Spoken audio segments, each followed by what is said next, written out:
sa pagkakataong ito naman ay tatanggap muli ng parangal ang ating hepe, Pau Chief Persida Acosta. Mula sa Peace Pro Incorporated.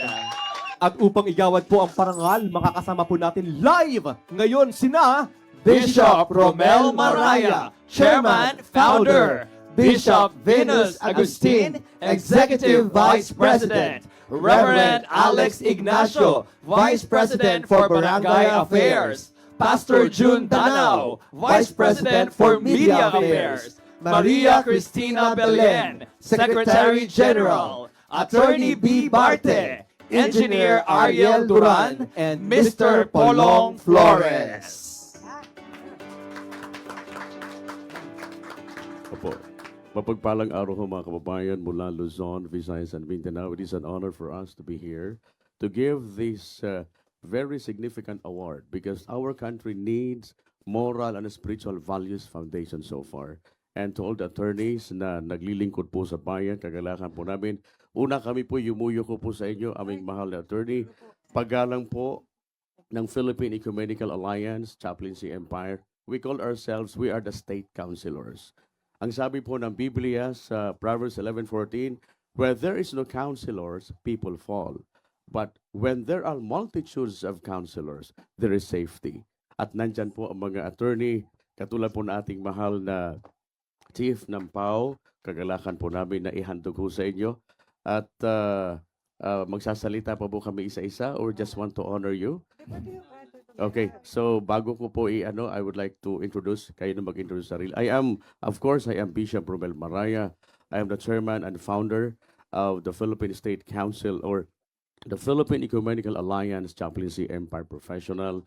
Kami po ay mga nasa religious group na gusto pong mailagay aming sarili sa state para makatulong kami what we called the role of the church in nation building. Makatulong po kami sa inyo, attorney. Please. Chief, it's our great privilege po na makasama namin kayo. Kagawad Alex po, Vice President for Barangay Affairs under Peace Pro po. Ako po si Bishop Dr. Venus Agustin. Nasa academy din ako. Maraming salamat. Thank you po. Okay, magandang araw po sa ating lahat. Christine Belian po. And for the interest of time, kami po'y unang-una nagpapasalamat. Taos-puso pong nagpapasalamat. Hindi lang po ang Peace Pro, kundi ang sambayan ng Pilipino. Dahil po sa inyong pangunguna, marami po tayong mga kababayan na nabibigyan ng pagkakataon na talagang mabigyang pansin ang kanilang mga kaso, lalong-lalo na yung mga inosente.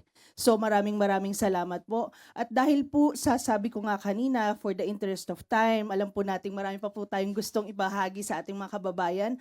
Nais po naming ibigay po sa inyo ang aming pagkilala. Kilala muna. Okay. Bilang ang ating pinakabagong Ambassador of Peace. So palakpakan po natin ang ating pinakamamahal. But first, before we read the citation, I would Yes. like to introduce our Vice President for Legal Affairs po. Si Hi, Attorney- Chief. Good afternoon po. Currently po, I'm also the Deputy Attorney General of the Fraternal Order of Eagles, Philippine Amen. Eagles po. Congratulations. So we're planning also to have the regional attorneys all over the Philippines for the Eagles naman, for the legal aid service naman ng Eagles po. So maybe we could have collaboration on that, Chief. Amen. And for sa Peace Pro. Thank Yeah. you. And Engineer Duran, a Councilor of Pasay Municipality. He is our Vice President for National Development. Please. Yeah, thank you very much. I'm Engineer Ariel Duran, Municipal Councilor of Basay Samar. Amen. Then, papasalamat po kami sa Kanya ngayong po. hapon na to. So, congratulations from the Peace Pro Incorporated.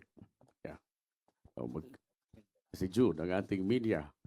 June Danao. Kilala nyo na po. Yes, ma'am. Matagal na hindi kami nakita ni ma'am, pero before, lagi kami magkasama sa mga events, sa mga, Amen. lalo mga awarding ceremonies katulad ganito. Lalo sa Thank mga you. maritime noon, no? Amen. Yes, ma'am. Well, magandang hapon po sa lahat. Praise God dahil lahat ay tayo ay malakas, malusog sa oras na to. Amen. Pinagpapala tayo ng Diyos sa mabuting kalusugan at tayo lahat ay tuloy-tuloy binibigyan ng biyaya ng buhay sa araw-araw, lalo-lalo sa ating PAO Chief, Ma'am Presida Acosta, ay isa po ko sa masugid na follower niya sa kanyang programa dahil pinopromote niya po talaga yung moral and spiritual values. Amen. That's what we need. Yan po yung pinakamalaga sa buhay po natin. At ako po naman ay isang missionary, journalist, evangelist, bishop, at ako po yung Vice President for Media Affairs ng Amen. Peace Pro Amen. Yes. Incorporated. Thank you. Also our Good afternoon po, ma'am. Bong Flores po, and a former kagawad po ng Mandaluyong. And now, I'm a president of the last termer of kagawad ng Mandaluyong. And a part of, ano pa rin po ako ng federasyon ng kagawad ng buong Pilipinas po. Congratulations po, ma'am. Amen. So today, we are honored to give and present to you this wonderful recognition. Salamat po kay Kuya Oti sa pag-facilitate po, and it is an honor. Kahit wala pa ho siya, pero kagalakan po namin. But before we have to read the citation, I would like to give you what is a state councilor, our mission statement. A state councilor ho, a spiritually motivated advisor who provides emotional, ethical, and ministerial guidance to state leaders, institutions, or communities, bridging faith and governance to promote moral and spiritual clarity, compassion, and resilience in public service. Yan po ang pagiging tagapagpayo sa Estado, and we would like this to be recognized to the 7 pillars of the society. At ito po, kagalakan po namin po, basahin po, our honorable. The certificate of recognition is hereby given to PAO Chief Praseda V. Rueda Acosta. The Ecuministry non-government organization hereby confers the certificate of recognition to the above mentioned as People's Lawyer. Pakisabi nga po, People's Lawyer and State Council Ambassador ng Pilipinas and even international. Congratulations po. This certificate affirms of her support and to execute the moral and spiritual values education in the Philippines in honor of her service in the country. Maraming salamat po. Madam, we can give you that certificate. Congratulations po. Salamat po. Maraming salamat po dito sa award na ito. Parang di naman po ako karapat-dapat dito. Ako po isang maliit lamang na tagapagsalita ng PAO at pinuno nito sa loob ng 25 taon. Ayan. At tayo pong lahat ay tagapayo. Tama yung sinabi ni Bishop Kapag ang isang bayan ay maraming tagapayo, ang bayan ay natatatag. Yan po sa Tagalog. So ang punto ho dyan ay hindi lang tayo bilang government official o isang religious leader ang tagapayo. Dapat ang mga ama, ina, kapatid, kamag-anak, lolo, lola, maging tagapayo tayo ng lahat para mabawasan ang problema sa ating bayan at maghari ang kapayapaan at ang katwiran ng Diyos sa kalangitan. Mabuhay po kayo. Mabuhay ang Philippine Ecumenical Alliance Chaplaincy Empire.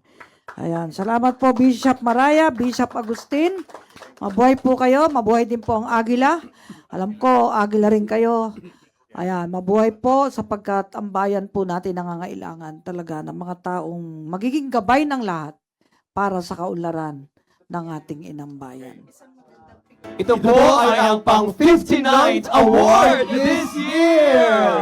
Maraming salamat po, Peace Pro Incorporated! Congratulations po, Chief!